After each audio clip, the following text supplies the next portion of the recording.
région de Koursk, regardez, c'est ce retrait des Ukrainiens, des évacuations très importantes. Les images en témoignent. On va entendre certaines déclarations des Russes, notamment, qui en témoignent également. Il y a là sans doute une forme de collaboration. Certains disent même que, colonel Père de Jong, les services américains auraient aidé en quelque sorte. Ils auraient coupé le renseignement et donc offert ça aux Russes. Je ne crois pas du tout. Pour une raison très simple, c'est que les Ukrainiens avaient fait des grands efforts dans tout ce qui était renseignement tactique. Donc ils avaient une idée assez claire de ce qui se passait dans la frange des 10 km. Donc ils n'ont pas besoin d'un renseignement stratégique. Donc par contre, les grandes avancées de blindés, etc., mais ça, ils n'en avaient pas besoin. Moi, je pense simplement qu'il y a eu un problème de manœuvre, un problème de décision et un problème de manœuvre. En fait, le problème, c'est que la manœuvre rétrograde, c'est ce qu'il y a de plus dur à faire. Et je pense que les Ukrainiens, malheureusement, ils s'y sont pris un tout petit peu tard, mais ils ont eu de la chance parce que les Russes leur ont laissé un itinéraire qu'ils appellent le couloir de la mort, dans lequel ils ont eu beaucoup de pertes, il y a eu beaucoup de blindés qui ont été détruits, mais en fait les Russes ne les ont pas empêchés de sortir très concrètement. La route est restée, ils ont même balisé la route avec des filets anti-drones. Hein. Regardez ces images, et je souligne sur les images de Jérôme Garraud, notre envoyé spécial, on s'est battu très violemment. Donc en tout cas, il y a en tout cas des deux, c'est-à-dire peut-être qu'il y a eu le renseignement américain qui a lâché les Ukrainiens. Peut-être qu'il y a eu un accord plus ou moins secret entre Trump et Poutine, mais enfin, ils se sont battus, pour de vrai, très durement. Hein. Non, bien sûr, et Charlie Nurel, devant la caméra de Camille Sou, en a témoigné toute la journée. Pareillement, le reportage de Jérôme Garraud est absolument saisissant, il est fascinant, et on voit à quel point les Russes veulent montrer, notamment au leur, mais aussi à la presse internationale, puisqu'elle embarque ces journalistes, qu'elle amène dans des églises pour leur montrer, etc.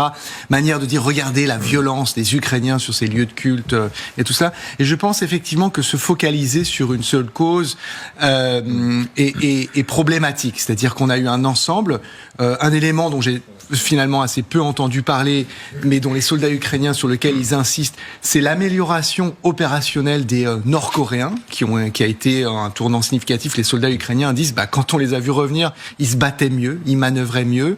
La suspension du renseignement, peut-être que d'un point de vue opérationnel, même si pour le ciblage des HIMARS, je pense que c'était utile. Je suis désolé, mais quand les Américains suspendent leur renseignement, on peut discuter, débattre sur l'utilité opérationnelle. Moralement, quand vous êtes à Soudja face à des colonnes de Russes et de Nord-Coréens qui vous pilonnent, savoir que un allié que vous considérez comme étant peut-être le plus grand, tout d'un coup arrête les livraisons de matériel et suspend le renseignement, moralement c'est dur.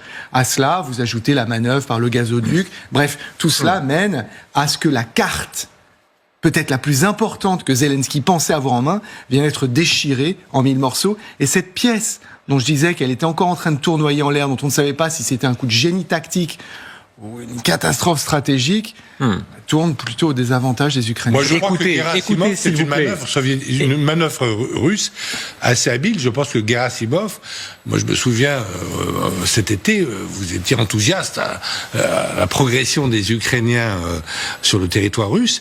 Moi, je pense qu'en fait, Gerasimov, le chef d'état-major, en fait, qui est pas aussi idiot qu'on pourrait le croire, a fait exprès rentrer ses troupes dans cette nasse de course pour l'encercler et pour obtenir le petit succès, le petit Stalingrad qu'il a obtenu. Ça a duré quand même longtemps. Ça a duré longtemps. Je vous rappelle que Poutine avait dit récupérez-moi ça en octobre. Hein. On est maintenant en mars. Mais là, si c'est joué, c'est quand même une vraie.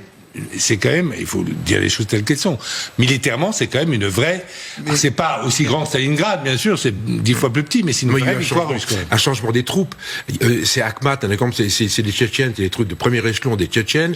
Il y avait de l'infanterie de marine, il y avait un régiment de parachutistes. C'est pas du tout les gardes-barrières qu'il y avait au mois d'août et au mois d'octobre. Donc le modèle des troupes a tellement changé. Et le deuxième point, c'est Barguilevitch, qui est le chef d'état-major, qui a été viré. En fait, on ne sait pas pourquoi. Il y a un point d'interrogation, il y a une espèce de mutation un peu bizarre, pendant un week-end, on ne sait pas pourquoi. Est-ce que c'est de nature à nous inquiéter ? L'Europe entière, depuis 10 jours, se dit quel est l'adversaire ? Est-ce que l'armée russe est plus forte que ce qu'on pensait ?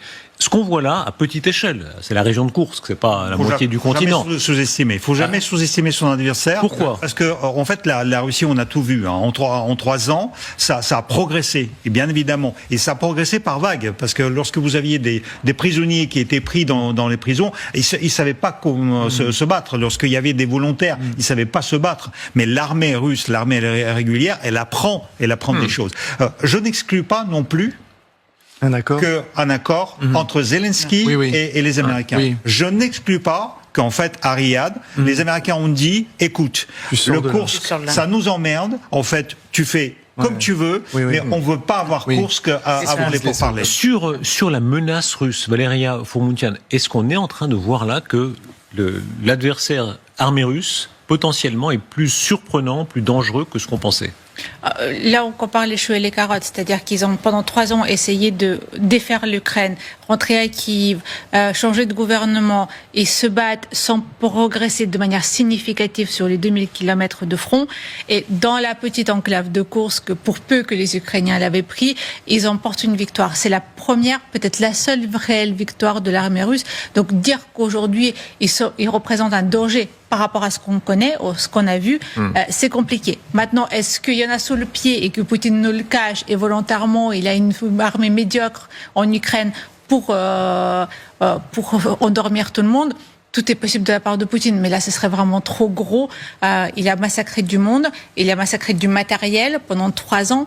Tout ça pour nous endormir, ça fait quand même beaucoup. Donc je pense que cette armée, elle est en cours d'apprentissage, elle a appris beaucoup de choses sur le terrain, mais elle ne progresse pas de manière significative sur le terrain ukrainien. Elle a même perdu des territoires. Écoutez, de quelle manière les Russes se glorifient de remettre la main, d'avoir mis la main sur du matériel ukrainien et parfois occidental et ukrainien, puisqu'il y a un peu des deux. Écoutez cette séquence de la télévision russe. Voici le trophée du jour. Un lanceur de grenades. Il est écrit « fabriqué en Ukraine ». Il a probablement été fabriqué en Ukraine, mais ils ont utilisé les plans américains et ils tirent des munitions américaines. Ça, c'est un lance-grenade de fabrication tchèque. Là, un lance-grenade suédois. Et ça vient de Singapour. Enfin, un Javelin. Mais pas besoin de le présenter, vous le connaissez très bien. Les Américains en vendent beaucoup les mérites. Voici un Hammer. Il y a aussi un reste de leur dispositif de guerre électromagnétique. Ce véhicule vient du secteur Est, de leur région de Lviv. Du moins ce qu'il en reste. Et ici, il y a des mines anti-chars. L'ennemi a miné cette zone durant leur départ pour que nos équipements ne puissent pas passer. Ça, c'est une ancienne fortification de l'ennemi. Un vrai terrier pour renards. Relativisons, hein. Pendant 8 mois, les Ukrainiens ont réussi à tenir ce territoire. Mais évidemment, ces images-là, pour les Russes, c'est pain béni. C'est du pain béni et c'est, j'ai envie de dire, pour les Européens, enfin, surtout pour les Américains, parce que là, si c'est du matos américain, ça me rappelle un peu d'autres champs de bataille où ils se sont retirés en laissant, notamment en Afghanistan, du matos derrière. C'est pas quelque chose qui donne l'odeur de la victoire, en tout cas, plutôt moi, et je rejoins ce que Gallagher disait, cette impression qu'il y a eu un accord pour qu'ils se retirent au profit des Russes. Moi, je ne crois pas. J'ai lu les reportages de ce matin que donnait la BBC qui interrogeait des soldats qui se retiraient, et c'était, ils disaient tous, c'était l'horreur, quoi. On a été et même beaucoup critiquaient la décision politique de les avoir lancés dans ce piège à l'intérieur du territoire russe, parce que c'était presque sûr que ça allait se finir comme ça, par un encerclement. Enfin, lorsque vous pénétrez, que vous avez un saillant qui pénètre en tout cas, je pense que c'est quelque chose qui va assez remuer la société militaire ukrainienne. Oui, mais ça a joué son rôle, parce qu'en fait, c'était effectivement ça. Mais faut pas oublier comment ça a été perçu au mois de juillet. Au mois de juillet, ça a été perçu comme une grande victoire ukrainienne, et ça a redonné énormément d'efforts, parce qu'en fait, les Ukrainiens perdaient du territoire, perdaient depuis des mois et des mois, et en fait, c'est la seule victoire ukrainienne, c'était Koursk.